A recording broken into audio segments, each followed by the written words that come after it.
Hello students, welcome to English class. Hope you are well. Today we will practice information transfer. So let us start. So there is the first question. Read it out and try to complete the table. Try to fill in the gaps. You will get necessary information from this passage. So just complete it. We'll talk about it after 5 minutes. Till then, you have to pause the video as usual.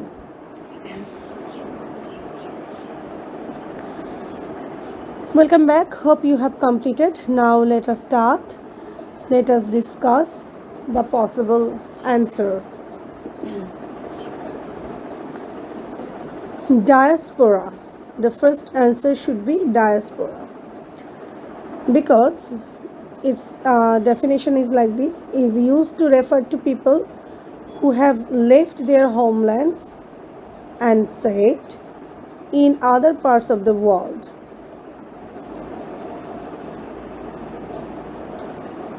Then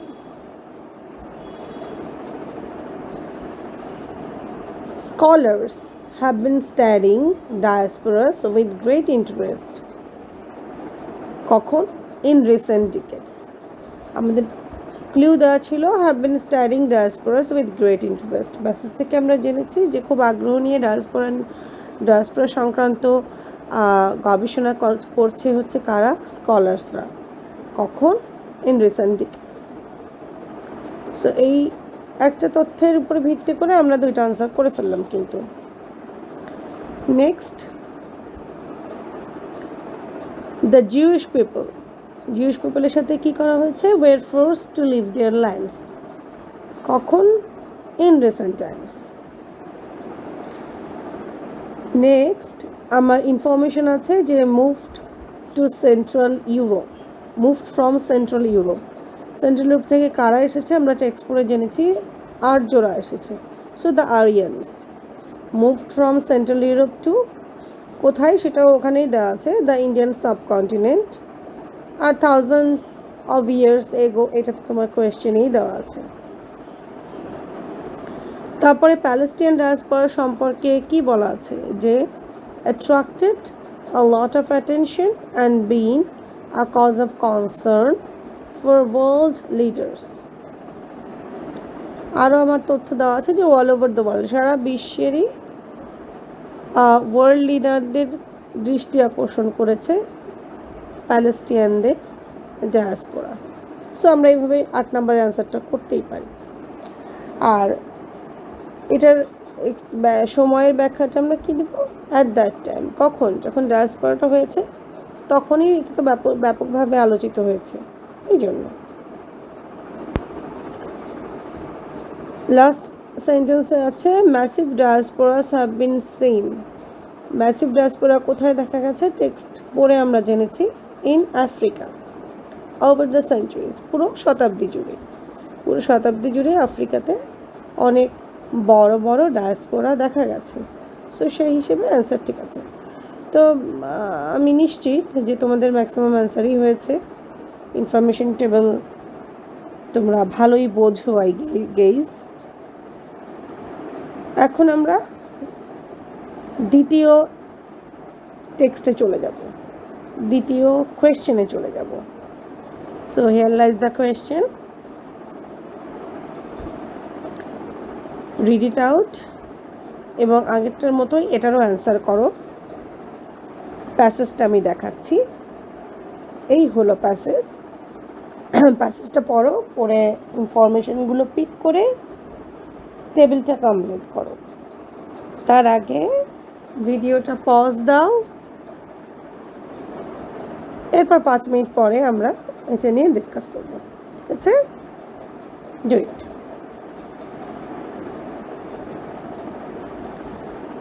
ফিরে এলাম আমরা answer নিয়ে। First কলামে আমাদেরকে দেওয়া আছে হু বা what, এবং তথ্যও দেওয়া আছে যে অ্যান ফ্রাঙ্ক তার অ্যাক্টিভিটিটা কি, ক্রনিকলড হার লাইফ, তার জীবন ধারাকে বর্ণনা করেছে। কিভাবে বা কোথায়, এক্ষেত্রে আমরা কিটাকেই পিক করছি। Well known victim of Nazi Holocaust. সময়টা আমাদেরকে দিতে হবে, এই সেন্টেন্সের বাকি ইনফরমেশনগুলো দেওয়া আছে, সময়টা আমাদের দিতে হবে। অর্থাৎ ডায়েরিতে একজন নাৎসি ভিকটিম হিসেবে তার লাইফের যে অংশটা সে তুলে ধরেছে সেই সময়টা আমাকে দিতে হবে, ফ্রম 1942 to 1944। সেকেন্ড সেন্টেন্সে আছে অ্যানি অ্যান্ড হার ফ্যামিলি, তাদের অ্যাক্টিভিটি ছিল হাইড, তারা লুকিয়েছিল। কোথায় লুকিয়েছিল? In Amsterdam. তুমি এখানে ইন আ সিক্রেট অ্যানেক্স দিতে পারো, কিন্তু ইন আ সিক্রেট অ্যানেক্স আমরা পরের সেন্টেন্সে ইউজ দেখছি, এই জন্য আমি স্কিপ করে গেছি, বাট তুমি দিলে তোমার অ্যান্সার হবে। হ্যাঁ, এবং এটা কখন হয়েছে? During the time of second world war. তো অতটা তো আমরা লিখবো না, এই জন্য আমরা সংক্ষেপে লিখলাম ওয়ার্ল্ড ওয়ার 2। পরের সেন্টেন্সে দ্য ফ্যামিলি, এবার চার নাম্বারের স্পেস দেওয়া আছে। ইন আ সিক্রেট অ্যানেক্স, একটা গুপ্ত জায়গায় এই পরিবারটা ছিল, তাই না? তো থাকা ইংরেজি বা সময় কাটানো ইংরেজি, অবস্থান করা ইংরেজি। তুমি এখানে স্পেন্ট আমি দিয়েছি, তোমরা দিতে পারো, স্টেইটও দিতে পারো, কোনো সমস্যা নেই। স্পেন্ট তোমার টেক্সচুয়াল, এই জন্য স্পেনটা দিয়েছি আমি। এবং কখন? 2 বছর, 42 থেকে 44 সাল। ওয়ার্ল্ড পিপল রেড, কি পড়েছে? কিছু একটা পড়েছে, যেটা অ্যাবাউট হার ইন্টারমেন্ট, অ্যানার বন্দি দশা নিয়ে লেখা কি? ডায়েরি। এই জন্য আমরা এটার আনসার দিলাম অ্যানাস ডায়েরি। তাহলে world people read Anne's diary about her internment. এবং এটা কবে পড়েছে, কখন পড়েছে?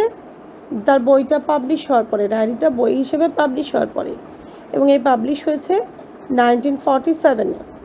তো আমার অ্যান্সার এরকম হবে কিছু, যে world people read Anne's diary about her internment in 1947। আমি প্রথমে রেড বলেছিলাম, কিন্তু এখন মনে হলো রেড কেন পড়বো, অ্যানাস ডায়েরি তো এখনও পড়া হচ্ছে, সো ওখানে রিড হওয়া উচিত।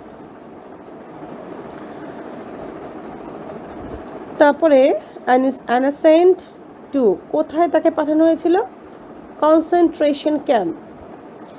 কনসেন্ট্রেশন ক্যাম্পের ডিটেইল যদি তুমি দিতে চাও দিতে পারো, কিন্তু অনেক বড় হয়ে যাচ্ছে, আমি এই জন্য একটু সংক্ষেপে দিলাম। 1944 আমার কোয়েশ্চেনে ক্লু হিসেবেই দেওয়া আছে। ক্লু হচ্ছে যে অ্যানাকে পাঠানো হয় 1944 সালে। কোথায়? এই ক্লুটা দেখে আমরা গেস করতে পারি যে অ্যানাকে পাঠানো হয়েছিল কনসেন্ট্রেশন ক্যাম্পে। So answer is very simple. তারপরে আছে